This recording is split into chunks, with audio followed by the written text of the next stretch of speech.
Good afternoon and welcome to the 110th of the COVID Calls. This is a daily discussion of the COVID-19 pandemic with a diverse collection of disaster experts. My name is Scott Gabriel Knowles. I'm a historian of disasters at Drexel University in Philadelphia.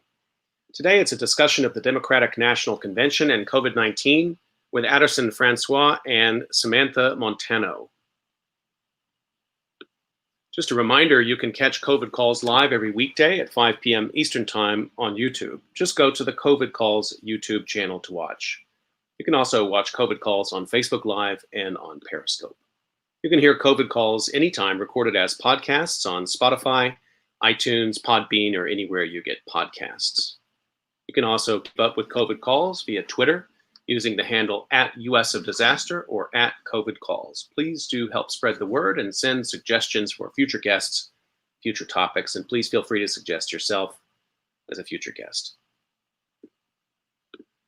As of today, August 21st, there are 22,789,780 confirmed cases of COVID-19 globally, according to the Johns Hopkins University Coronavirus Resource Center. That's up from 22,504,386 cases reported yesterday.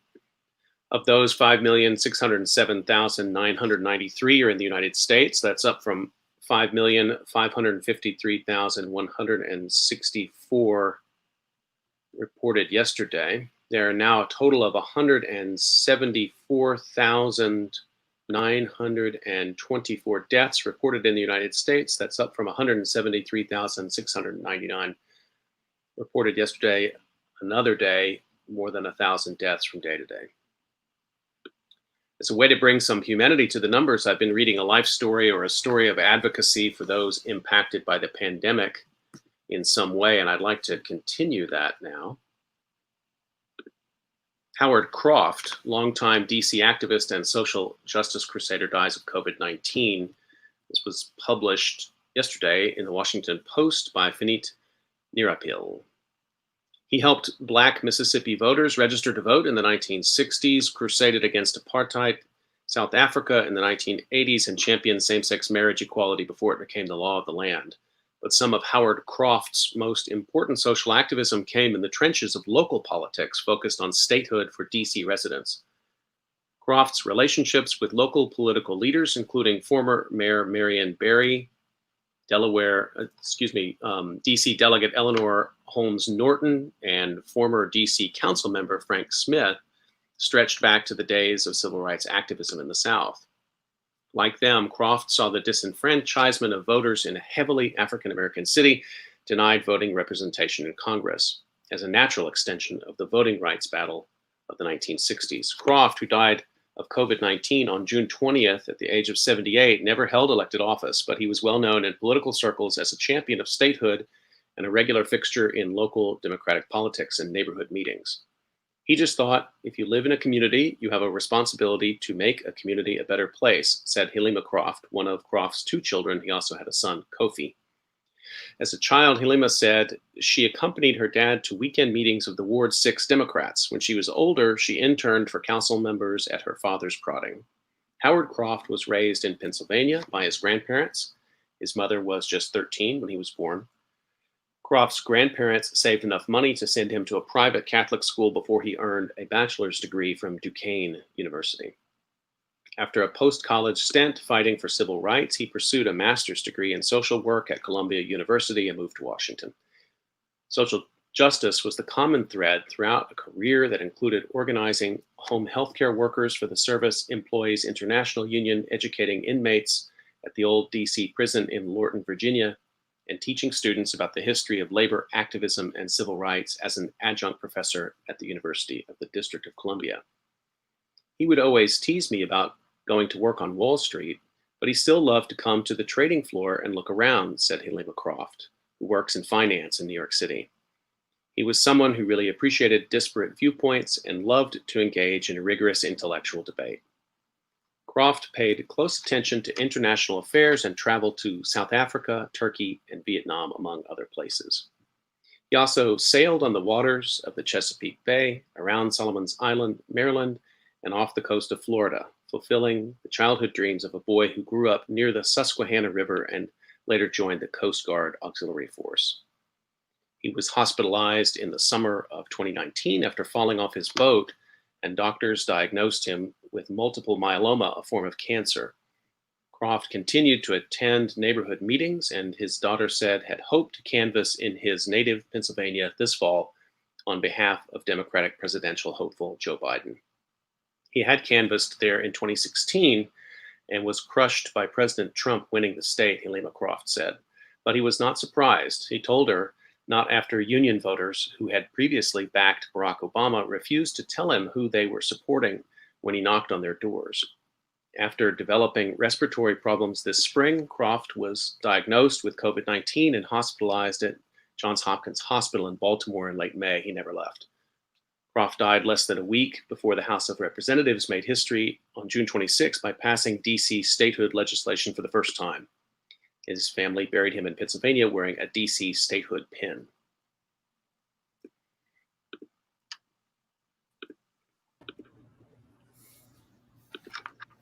Okay, let's turn to our conversation for today. I'm really excited to introduce you to my two guests.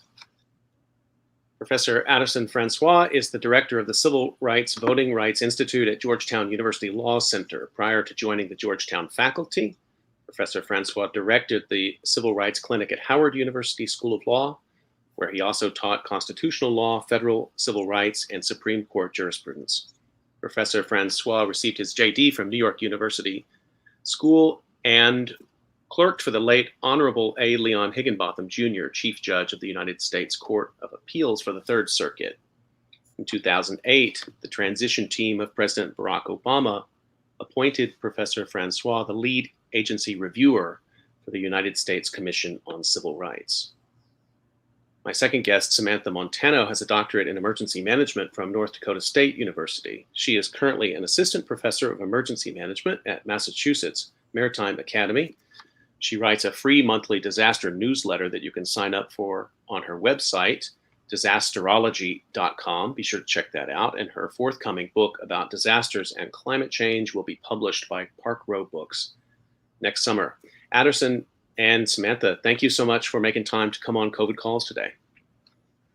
Thanks for having us. It's good to be with you, Scott. So today's a little bit of an unconventional COVID Calls. We'll certainly hear about your research and your writing, but I've asked my guests today if they wouldn't mind sort of stepping in as political commentators as well as we take stock of the Democratic National Convention that wrapped up last night. And we'll turn to that. We have plenty of time for that. And we have time for your calls and comments today. If you want to get those into the YouTube live chat, you just put it there, or you can put them up on Twitter. Just be sure to tag me at US of Disaster. So let's start the way we usually do. Just find out where you're calling from and what the COVID-19 situation is there today. Sam, can I start with you, please? Yeah, sure. So I am currently in southern Maine. Things are going relatively well here compared to many other places around the country. Since the pandemic begun, we've had a bit over 4,000 cases for the whole state and just over 100 deaths. So again, compared to other places, we're hanging in there. And you shared before we came on, you just got some news about your teaching for the fall. Yeah, so all of my classes will be online this fall. So I'll be staying in Maine a bit longer before going back down to Boston.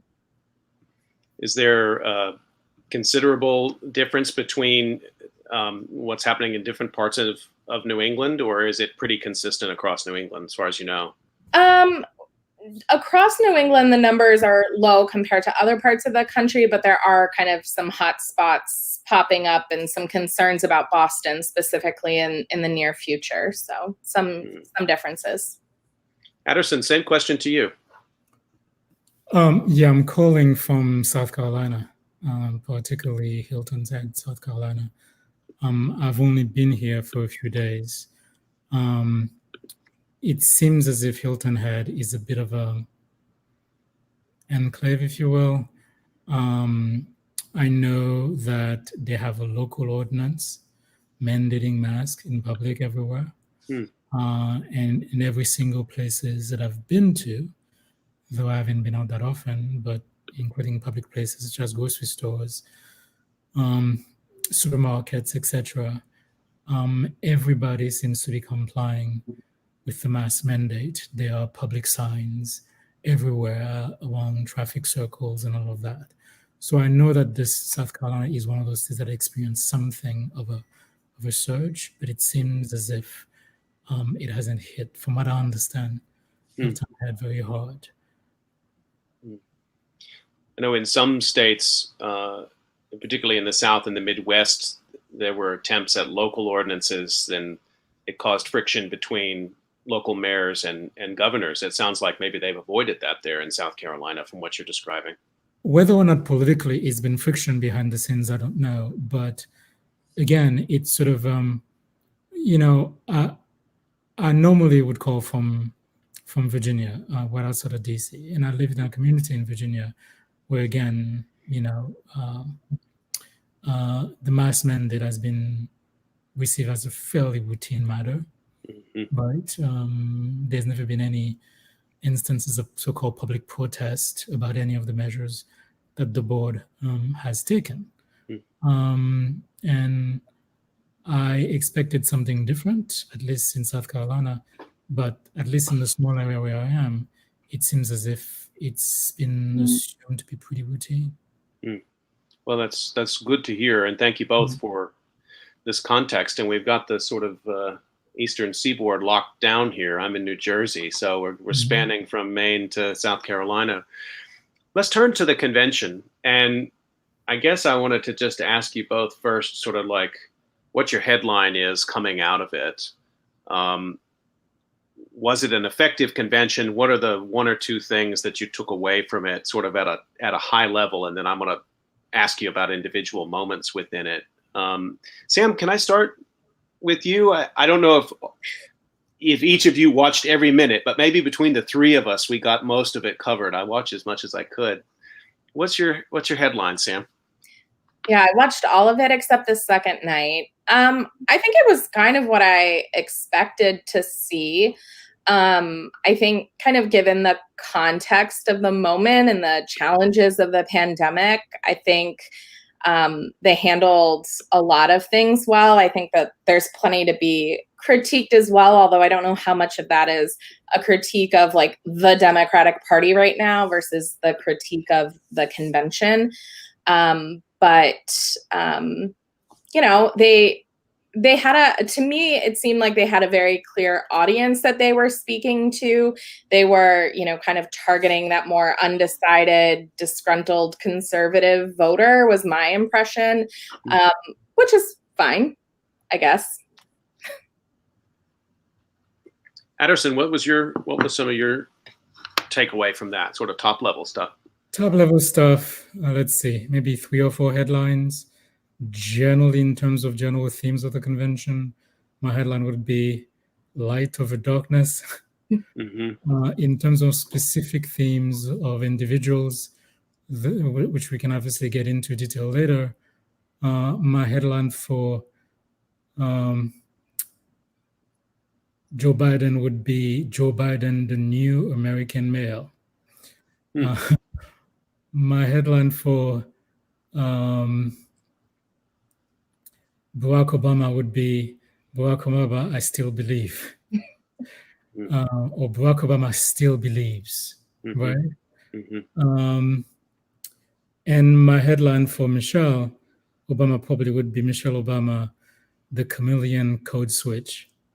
And I can get into details about that, but that probably would be sort of my individual headlines for some of the moments that sort of stuck out with me with respect to some of the main speakers. And like Sam, I cannot claim to have watched every single minute, but I did try to catch most of it. Well, that's great. So many good points to start from there. Sam, just to come back to one point that you made there about the audience, you picked up notes that seemed to be aimed not at Democrats.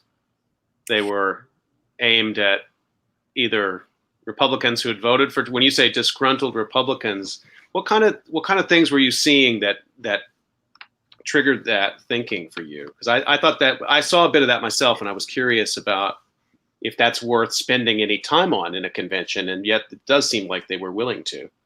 Sure. Yeah. I mean, Colin Powell was there. There were other Republicans that were there endorsing him. So I Right. think that's kind of the most obvious. But even, I mean, some of the way they were talking about climate change felt kind of moving more towards a more conservative audience. I think the like super heavy focus on jobs, they had farmers represented, kind of those more conservative stereotypes were represented in the way they were talking about specific issues.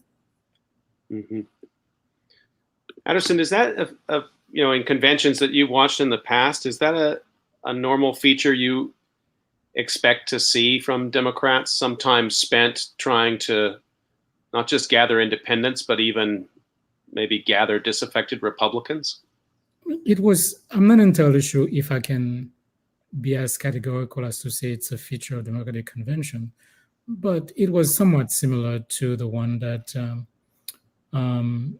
Hillary Clinton put up last year. If you recall, last year, for perhaps reasons different than Biden had, she did have a fairly large number of folks talking about national security issues, folks who had been Republicans. There was one that was completely dominated by the military, and trying to reassure some segments that you wouldn't be weak on the military, if you will. That same night was also heavily dominated, if you recall. After following the Mothers of the Movement, there was also a fairly big, number of folks who talked favorably of law enforcement. Mm-hmm. So, I mean, I know that Hillary Clinton had her reasons for wanting to highlight her expertise in national security and foreign policy matters over Trump. But in that way, I didn't think that Biden's convention was different. If anything, he probably did it a little less than she did. Mm-hmm. Yeah, I thought that was interesting too. And I was thinking about a bit about how this convention was, to me, it really underlined the point that it's the Obama's party at this point. I mean, that was a difference from the last campaign. Obviously, with Hillary at the head of the ticket, it would be a Clinton, party. But looking at the speakers and looking at the tone and the kind of speech that Barack Obama gave, tonally, it did feel very different to me from 2016. And part of that, of course, is, and I want to get to this with both of you, we've never had a party convention in the midst of a disaster.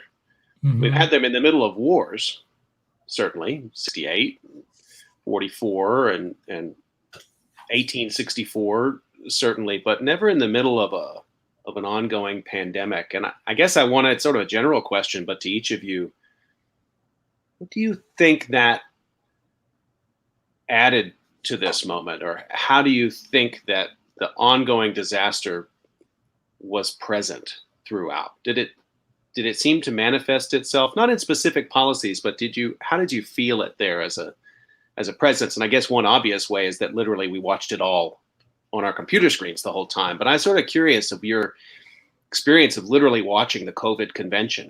It is making history. And as a historian, I'm always reluctant to say that something is happening for the first time, but it did feel historic in that way. Sam, I don't know. Did you have what was your sense of that? Did you feel like you were watching, you're a disasterologist. Did you feel like you were really watching a convention that was grappling with disaster? Kind of. It was really strange because the overarching theme, I know everyone's been using the light and dark theme, but it was really kind of like a disaster, and like rebuilding from disaster was more kind of my framing of it. Right. And so it was weird to have that entire framing, his slogan, Build Back Better, with that very strong disaster connection, to have that overarching the entire thing. But then also it did kind of feel like there was an absence of specific policy or like talking about the pandemic in specific ways. Like it was mentioned throughout, of course, but it wasn't I don't know, it didn't feel like it was driving the convention. It seemed like kind of the normal issues that you would hear at the convention were all, gun control, immigration, right? Like they hit all those major ones in kind of just the typical way. So it was a bit disorienting. I think though, like to be fair, I think most of us are struggling with how to talk about the pandemic. It's something like I've been struggling with for months. I think it's part of the reason why you are doing these calls. So that part isn't too surprising. Addison, same question to you. And I'm really impressed with, Sam, that point. I keep having to remind myself of that point. We're living through this, but we still are constantly facing that we have to reinterpret a new way of talking or an institution into COVID. I don't know, Addison, what was your take on the convention in the midst of this disaster? Did it feel disrupted? Yes and no. And I want to be careful in how I explain it. That's what I'm thinking. In a way, I was surprised by the extent to which COVID wasn't as present during the convention as I would have expected, right? But in a way, that's not surprising. It's interesting that a moment ago, when you phrased your question, you talked about how we've never had an election in the midst of a disaster like this, though we've had it in the midst of war. And one of the war that you cited was obviously this is civil war. And, and I've been thinking about that because that's one of the issues that came up for me during the convention, that part of me was surprised that there wasn't as much focus in explaining the extent to which and the depth to which the country had paid such an awful price for the management of this disaster. I mean, even at the beginning of us talking, it was quite extraordinary listening to you read just this one obituary of this one person and understand the magnitude of the loss. But I think, they were trying to do something else maybe. And that's what I mentioned, the Civil War. If you recall, Lincoln's second inaugural address was given before it was completely over. But the whole thing of the second inaugural address was really trying to explain to the country how to see beyond the war, what would happen after the war, or trying to get people to imagine life after the war, life beyond the war. And I think a lot of that theme of the convention, for the main speakers particularly, was not just criticizing Trump's management of this pandemic, but also trying to paint a picture of what life can be afterwards, which is the reason why, obviously, some of it was light on specifics and plans. I don't know. I'm not a professional in terms of politics. I don't know whether or not it will work. But that's the message that I, as a sort of non-professional audience member, kept hearing over and over in my head. That there is a way you can see beyond the awfulness of the present times, in the same way that what Lincoln did during the second inaugural address was to basically try to paint for the country what life could be like when this was over. I hadn't thought of it in that context. I think it's really interesting. And it points to the rhetorical challenge of a presidential aspirant in the middle of crisis, national crisis. There's this tension, right? That they want to speak about, they want to show that they're competent to understand what's at hand. But elections are about futures, right? And painting pictures of futures. I agree with both of you, and I think it was light on COVID specifics, and even on COVID blame. I expected more towards the end of Biden's speech last night, which I was listening to very closely. All of a sudden, he switched into this mode where he said, "By the way, I will have a national mask mandate, and there will be PPE." And he listed like the 5 things that would have kept this pandemic from being so bad. And I sat up straight. I was like, I don't think I've heard that yet in this convention. Like this very granular, like public health kind of stuff. I hadn't connected it with this sort of broader need to convey a vision past the pandemic, the way you just described it. Aderson. Sam, you mentioned, just back to that point, it throws into light again your point about the Build Back Better slogan. And some of the people listening may not realize that that's not something that a DNC ideas shop came up with. Like, that idea has deep grounding in disaster risk reduction, doesn't it? Yeah, it does. I think that's actually one of the reasons I was a little disoriented watching the convention, was that you're right, the mask mandate and the actual plan for how to stop the actual response to the pandemic came at the end. And so it felt like that should have come first, and then to go on to the vision building, right? Once we have this under control.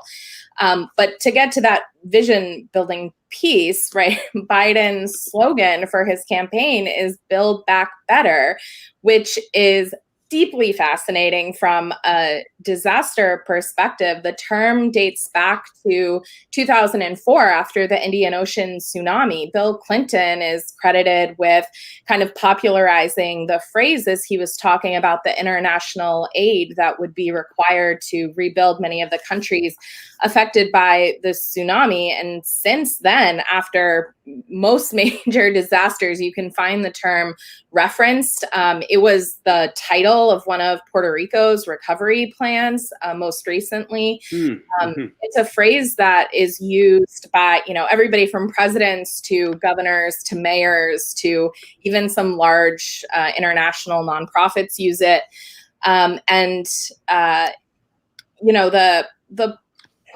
understand why Biden selected it, right? The thinking is that the Trump administration has been a disaster. We are in those 4 crises that he identified: the economic crisis, racial crisis, the pandemic, and the climate crisis. And so coming out of those, we need to rebuild the country, essentially. And so the phrase itself is kind of a natural fit for that idea, where I think some disaster researchers have cringed at it, is that we know from doing research that this term Build Back Better has some specific connotations, and very often communities do not rebuild back better after a disaster, that their recovery plans very often do not include marginalized groups within the community, that these plans to build back better can force marginalized groups out of the community. So to hear that phrase used for the entire campaign and for the recovery for the country is kind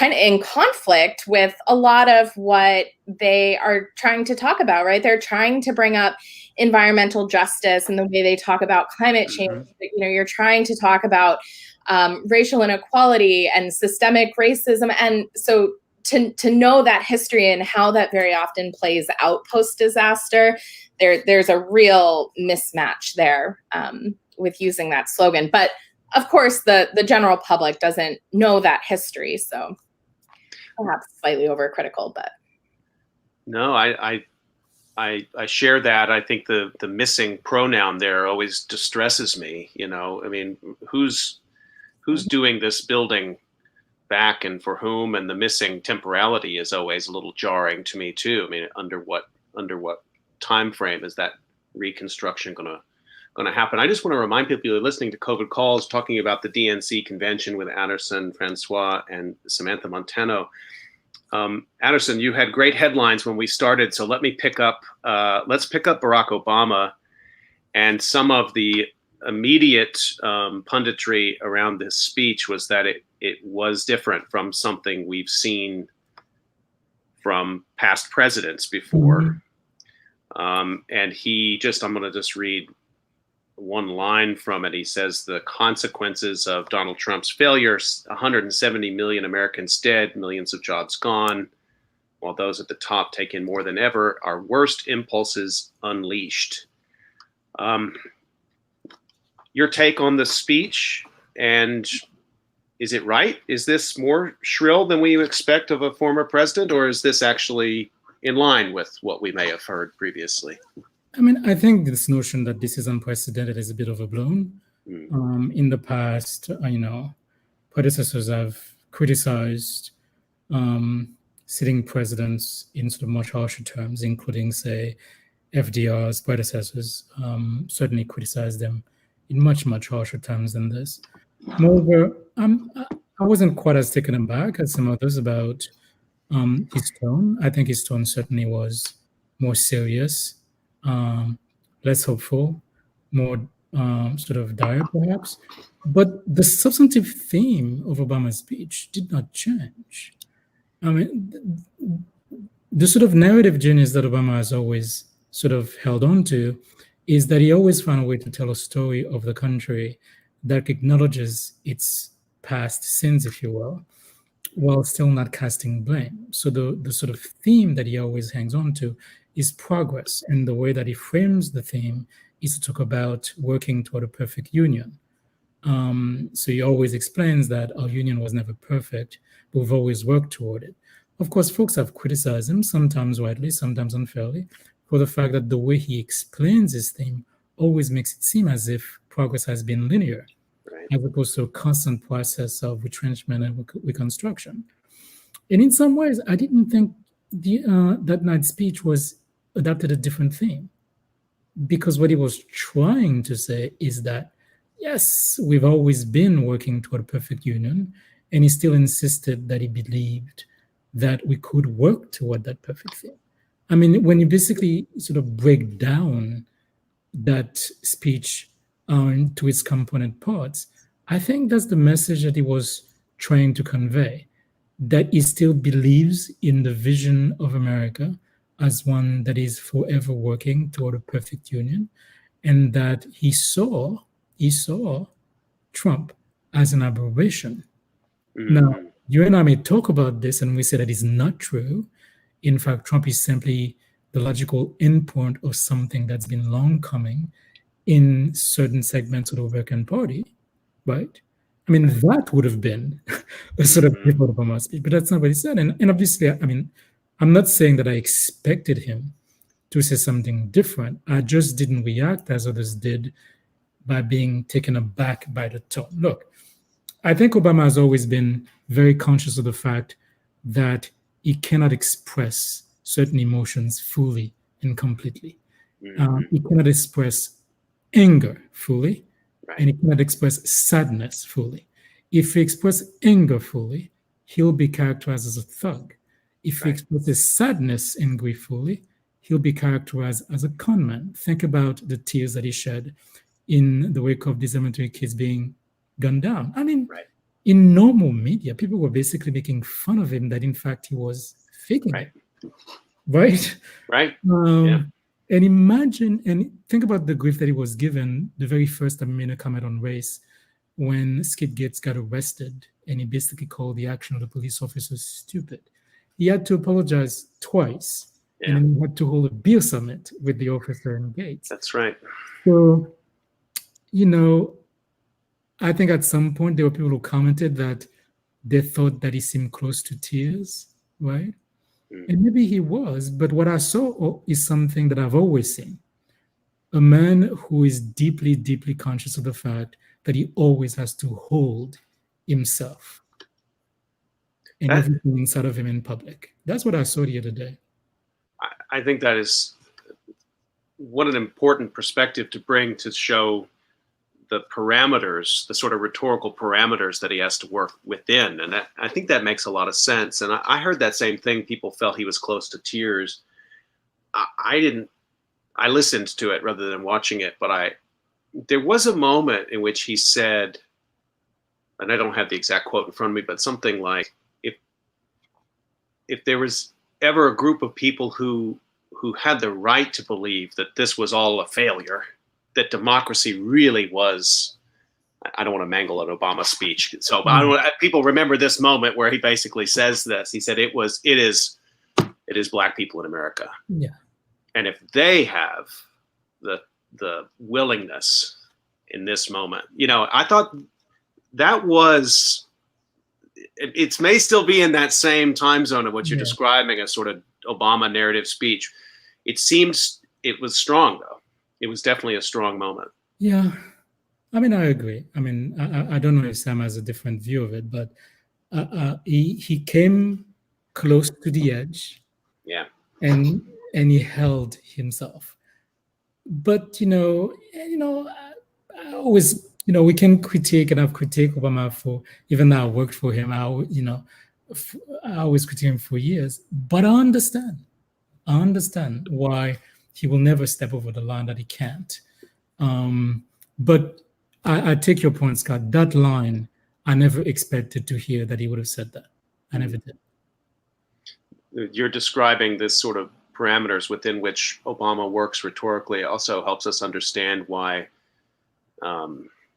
some of the satire over the years of Obama, that he needed an anger translator at one point, the Key and Peele, sort of famous Key and Peele bit, where they, why it's funny, because people understand that the boundaries within which he's operating. Sam, let me turn it over to you if you have any comment about that speech, or what you thought about more generally the way race was being discussed in the convention, and anything to those points. Yeah, no, I think you kind of covered it. I was watching it, and I watched it after it had aired live, so I had already kind of read what people had written, and I kind of felt the same way that you did as well. I didn't necessarily think he was close to tears, or it was kind of the speech I would have expected. Again, he's working within these parameters, and there's this feeling that he needs to be some kind of savior or something for the party and for the country. And I don't, in so many ways, we're so far into this crisis. We're so far into the administration that I don't know that there is one person to be that. I don't know what the speech is that kind of fills that place for people. So I think he handled it, as best as he could be expected to. Maybe there was a moment where you both heard it in the convention, but I felt like, I'm still, and I've talked about this with several folks on COVID calls much smarter than me, I'm still knocked out by the convergence of the fact that George Floyd had coronavirus and was recovering from it when he was murdered. And the statistics in African-American communities of case rates, infection rates, death rates, that connection there, and Sam, you were pointing to sort of the four horsemen of the convention: the climate crisis, the racial justice crisis, the pandemic, and the economy. I was expecting more fusion of those, more bringing of those into one frame, because it's such a powerful way to critique where we are in the United States right now. This pandemic doesn't allow us to treat them separate and parallel trajectories of American life anymore. They're all combined. Maybe, Aderson, I don't know, that's not the way it works in a convention. Maybe I'm expecting too much of convention rhetoric, but I sort of like to know what you think about that. Believe it or not, and not to go back to Obama, but I think perhaps he came closest in a very passing line to sort of bringing those four things together. Because you're right, George Floyd, the black man, was killed, presumably in the midst of being arrested because he was trying to pass, barely a $20 bill that was fake. And it appears that he had COVID-19, and he also was suffering from some chronic underlying health conditions that tends to afflict African American in general and African American men in particular.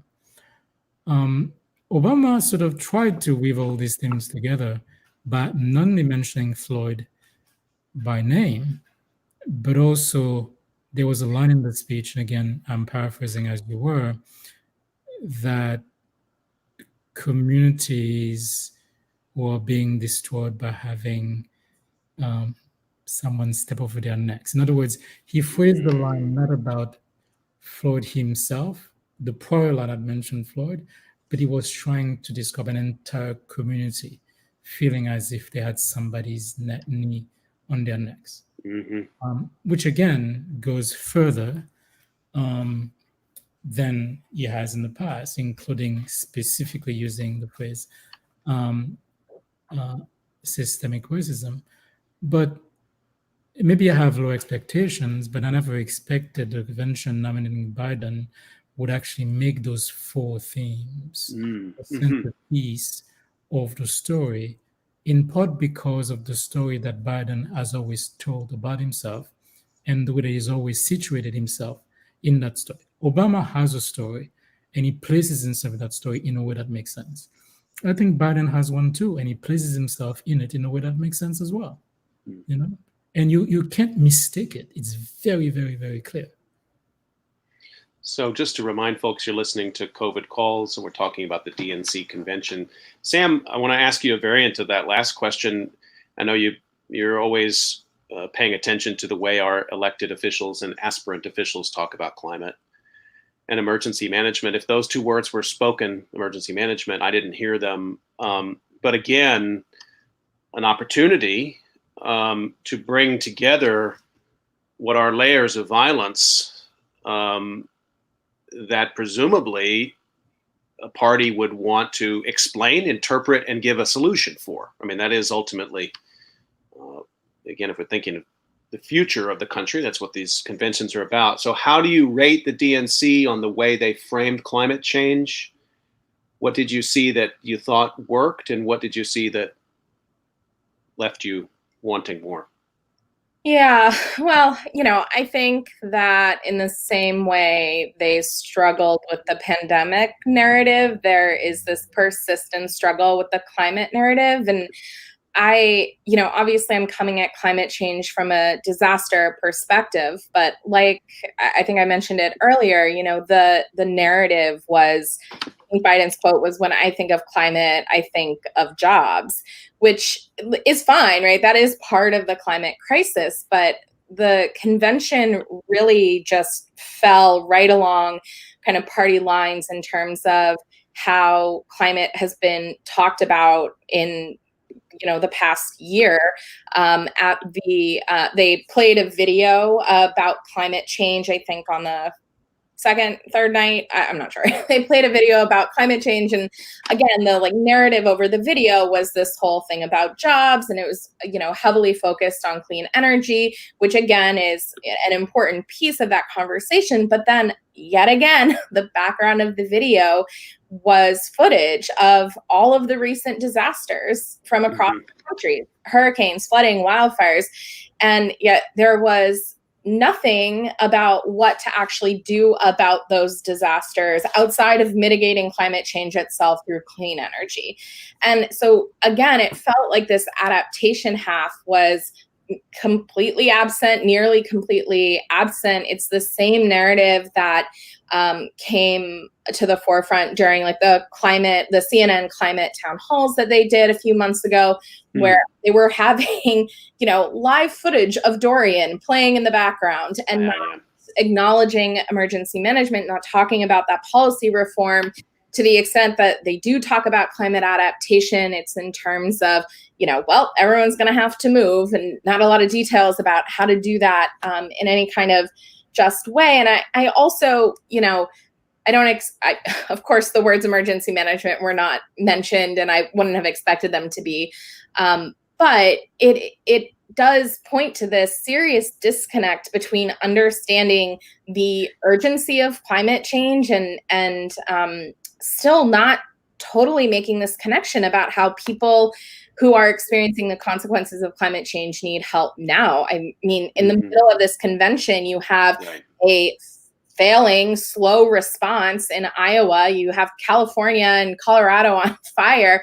And it just felt like problematic, but also a missed opportunity to really connect with the voters across the country that have been affected by disasters for the past 4 years. I mean, there is a pretty long list of communities in all different states that have been through disasters during the Trump administration and kind of have this firsthand connection to the challenges and the inadequacies of our emergency management system and are on the front lines of climate change. And I think to focus so narrowly on jobs, again, I I think that was the audience they were going for, but there's still this huge disconnect.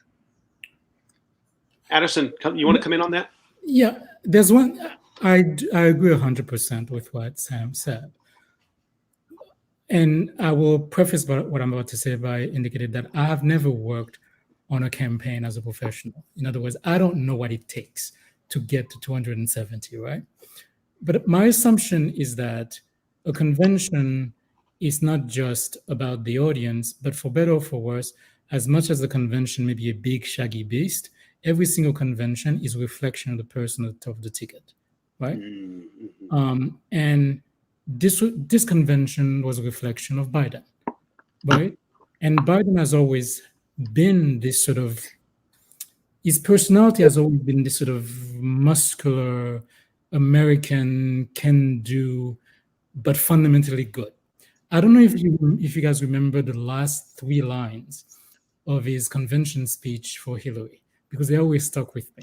They're completely nonsensical lines, but they make sense. This is what he said. He basically said a bunch of things. Says, we are Americans, second to none, and we own the finish line. What does that mean? It doesn't mean anything, right? Yeah. But yet, his personality has always been about this sort of this sort of big protector, provider, but somebody who's part of Familia's personality has been sort of softened by the grief and loss that he's experienced, right? And I thought all he was doing, all they were trying to do, was simply saying this sort of big-hearted, can-do guy who knows how to care for people will get you through this. Just trust me. So that's why I think all these details about plans and policies were missing, because it's as much about signs and symbols as plans and policies, right? And it remains to be seen whether or not that very, very simplistic narrative, knowing that the most simple narratives are also the most convincing, whether it will work, you know? And I don't think Biden was speaking to someone like me, but I don't think he thought that he needs to. Right. And perhaps at the end of the day, he doesn't need to, right? So if you were to ask me, well, overall, living the I agree with Sam in terms of the policy prescriptions, in terms of the way there was a missed opportunity to frame climate change in a different way. I agree with all that. But if I had to guess as a non-professional, I think he connected with the audience that he cared to connect with. I think that the way you described him is also makes his Build Back Better slogan so fitting for his campaign, right? It's about symbolism. It's about, oh no, there's a disaster. Like, we're going to come back and all come together. So it really, I mean, it does make sense for kind of that history of his life and the political, or in the public eye. Someone, not me, someone was, and I forget who it was, but today they were commenting on the fact that obviously the typical female politician would never be able to get away with what he's gotten away with. The word that you heard a lot in the convention last 2 days was empathy. Empathy. Right. But the only way, the reason why it works with him is because he already has that sort of male, masculine, sort of working guy sort of background and personality. So of course it can be softened with empathy. And if you soften it with empathy, you don't quote unquote feminize him. You simply make him better. Whereas to some other politicians, including some male politicians, I think with Obama never talked about empathy in that way, because they would have feminized Obama had he done so. But he can get away with it. He can. When we were talking earlier, you said the headline for Biden, maybe, Addison, was the new American male. Is this what you mean by that? Yeah. And again, I can't take credit for it. I'm sorry, I can't remember who said it out of my head, but they basically pointed out that, yes, the female politician probably would not have gotten away with as much sort of, trust me, I'll care for you, I'll take care of you, but it made sense for him. I think it's really interesting, too, that he was not getting away with this kind of very vague talk about climate, just say, well, what is the solution to climate change? And then just have some stock footage of a solar array or something like that. And then Gavin Newsom, who got 2 minutes to talk about California's 300 fires. And then the folks from Iowa in the roll call, those poor people standing up there said, please don't forget us in Iowa. We had a derecho. And then it's like they're on to the next. It was these weird hit and miss moments. It was not working for him during the nominating season. I mean, he would say these very vague things, and even Amy Klobuchar and certainly Jay Inslee were saying, wait a minute, let's talk specific things. Yeah. But we're past that now, and a convention is something different from a nominating season, as you're both pointing out. I think that idea that he's really, that none of the three of us were much the audience. I would like to have the scientists get up there and tell me their 100-point plan, with the emergency management being 25 of those points, like Sam would as well. She'd probably want more than 25, but that's not who we were. We're not the ones he's trying to persuade with that, I guess. And I'm not trying to say that talk down about other people. I think we all have things that we connect with. Like, I like to think of myself as a sort of person who don't fall easily for the sort of heartstrings pulling sort of thing. But, the kid who was stuttering, it got to me. I mean, it really, really did. And I almost never fall for this. Exactly. And I think, that sort of Obama speech that he gave, very short, few and specific, very much about American past and identity and how to reclaim it in the best way. I think on an emotional, I don't think there's anything to do with intellect. On an emotional level, it was designed to connect with a certain group of people. And if it works, more power to him. There are other ways he could have connected with me, not on the intellect, but on the emotional. It didn't have to come with a 100-point plan. Look, when he basically opened the speech by quoting Ella Baker, it wasn't intellectual for me. It was emotional, because I'm thinking, damn, I've never seen a white politician open an acceptance speech with a quote from a Black woman revolutionary. I mean, if people read some of what Baker said, then it would scare the hell out of them. Yeah. But emotionally, I said, wow, it got to me. Even though I realized it was a cheap thing that he was throwing me, right? But I still bought it. That was this point has just been raised by Amy Slayton, one of the viewers, and this question about whether or not it was. Is this in some ways also sort of a tip of the hat to the register that Donald Trump has moved us into in the last 3.5 years, which is that we're going to lead with affect, and if policies come behind, that's fine, or in Trump's case, they don't need to. But I think that's interesting in a way. I'm always hesitant to give him credit for much, but maybe another way that Trump has shaped our politics in this moment is these gestures, be they of anger or be they of compassion or whatever they are, but it's a lot of it is about affect. A lot of it is about registering an emotion and getting people on board in that mode, rather than saying, can we agree that this is a global challenge and we need some policy prescriptions to deal with it. We've got a little bit of time left, and there's a couple things I still want to get to. And one of them has to do with so we talked about climate change, and I want to talk a little bit. There was another moment in here that I thought was important, and it comes back to something Sam said earlier about maybe reaching out to the disaffected Trump voter. Remember this part where Kristen Urquiza, she was only 2 minutes. And Aderson, you were talking about the boy with the stuttering who was tremendous, and it worked for me too. Really powerful moment. But Kristen Urquiza is leading a movement, basically at Republicans, as far as I can tell. Her father's political orientation is never discussed, and there's a whole website that explores her family. But her father took Trump at his word, she said. And when Trump said, hey, this is not so big a deal, He listened to Trump and went out and got COVID-19 and died. And she's framing this as a sort of a Trump can't be trusted moment. I don't know if that one, if either of you caught that. It was a small moment, but again, Sam, back to your earlier point about sort of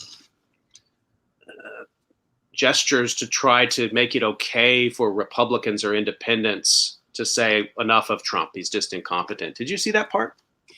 Yeah, I did see it. That stood out to me as potentially one of the more important parts of the convention. I think,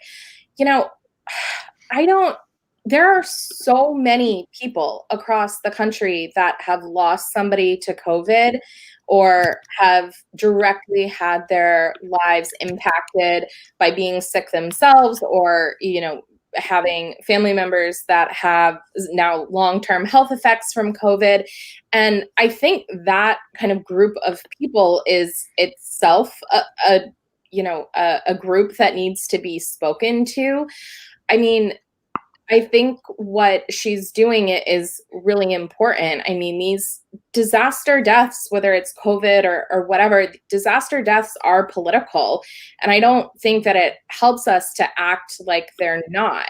I mean, we're talking about these very preventable deaths, and the fact that the severity of this pandemic was in many ways preventable if actions had been taken at the federal level, but specifically by the president, we would be in a very different place than we are right now. And I think putting that responsibility back onto him and drawing that direct line between his actions and inactions throughout this response back to the very real deaths that have rippled across the country is important, not necessarily for voting purposes, but to make this connection to these policy decisions that are being made, and to understand that politics is completely central to how the remainder of this pandemic unfolds, and that we're in this situation largely because of decisions made by elected officials, and that the only way we're getting out of it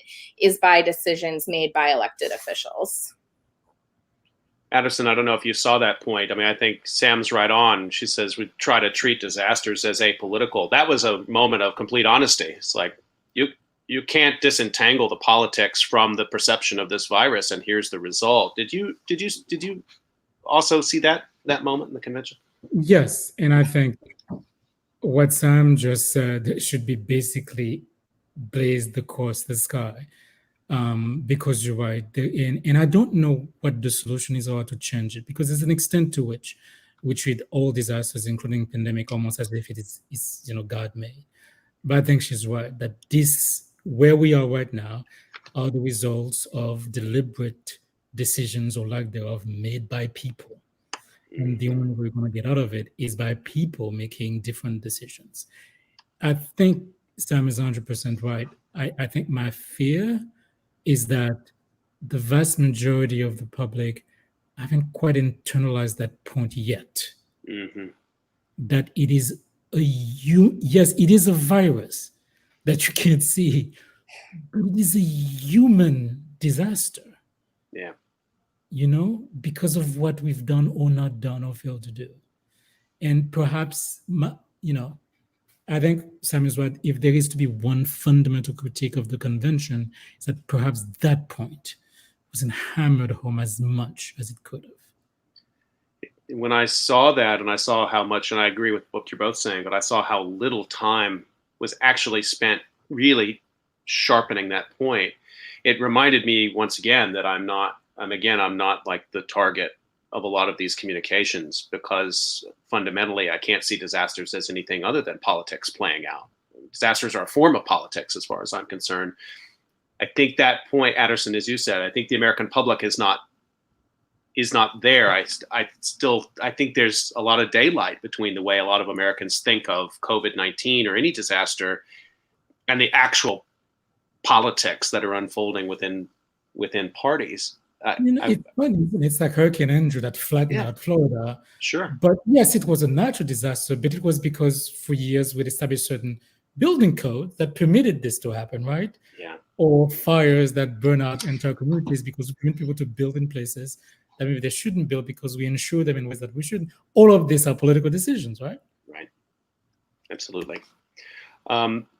Just coming up on time, I want to make sure just a quick, before we lose it, Ederson, you said you thought the headline for Michelle Obama was a code switch. What did you mean by that? Very quickly, I know that our time is up.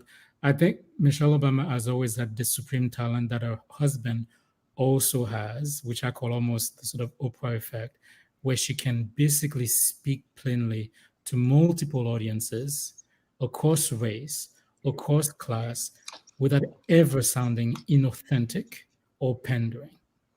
That she will say something that will immediately connect with Black audiences and will also connect at the same time with white suburban audiences. And what we saw the other day was a masterclass in that. Everybody's focusing on a critique of Trump, but what you really saw was basically a class in code switching by a Black woman, which was a beautiful thing to watch. Yeah, it was an amazing speech, and she returned to those notes about the low and high. And when she started onto that, I thought, I think we've heard about all of this we can hear, and yet she brought it. It was great again. It's last word on this. Maybe if you want to predict headlines, since you were so good at giving after the fact headlines, next week, GOP convention, and next Friday, I'll have two more commentators who'll come and do that discussion next Friday. But what are you expecting to see? Sam, you first. How are they going to do 4 days, and how are they going to handle COVID? I don't know. I think my greatest hope right now is that there isn't misinformation about how people are protecting themselves for the pandemic. I'm really worried about him going on there and talking about, made up medical treatments and, advocating for schools to reopen, right? Doing all of those things that we don't need related to the actual response. And then who knows what else, but that's the one I'm most worried about because of the potential tangible effect right away. I can't give a real headline because I think I want this very much to remain not an R-rated show, but it's easy enough to predict because it's already said that. I'm serious. You notice that almost every single night of the DNC convention, it wasn't about only Biden. You could have basically picked different moments. Every single night of the convention for the ANC will be about Trump. You will not come out unless there's a huge disaster that happens in terms of their technical ability to pull it off. Every single night will be about him. So every single headline will be about him. Well, I don't know. I'm gonna have to rest this weekend. That's all I can say. So, well, you should have a fun show then next Friday. It'll be quite a discussion, I'm sure, and many of these same questions, but the answers are going to be awfully different, I think. Thanks everybody for listening to COVID Calls. COVID Calls is on every weekday, 5 p.m. Eastern time, and I want to make sure to thank Addison Francois and Samantha Montano for giving what I thought was really great discussion and a lot of insight about these last 4 days of the DNC. Thanks to you both. Thank you, Scott. Stay healthy, everyone. We'll see you Monday at 5 o'clock. You too.